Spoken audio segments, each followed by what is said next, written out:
Michael Jackson a forcé Coca à changer de recette dans les années 80. Donc il y avait une petite guerre entre Pepsi et Coca et il se trouve que Michael Jackson a été la figure de proue de la nouvelle publicité de Pepsi où ils ont repris la musique iconique Billie Jean et ils l'ont remplacée avec des paroles pour Pepsi, The New Generation of Drinker. Et ce qui s'est passé, c'est qu'en fait, il y a eu Pepsi qui a du coup pris plein de parts de marché parce qu'ils ont utilisé la plus grande star du pop au monde à ce moment-là pour faire leur publicité.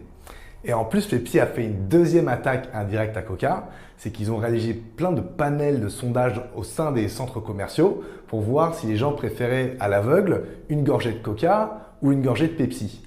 Et il se trouve que Pepsi étant plus sucré, il y a plein de gens qui ont préféré cette petite gorgée de Pepsi à une gorgée de Coca. Donc Coca s'est senti acculé et a voulu répondre à la concurrence en changeant de recette et en créant un nouveau Coca-Cola, le New Coke. Et il se trouve qu'il y a eu un très mauvais accueil en réalité du public parce que le public était attaché à la recette historique de Coca qui était carrément une ressource émotionnelle pour la marque à ce moment-là. Et ça montre quelque chose d'assez fort, c'est qu'on ne répond pas à un problème de marketing, il y a une attaque marketing forcément par du produit et surtout pas en alimentation où il y a une recette iconique pour une marque.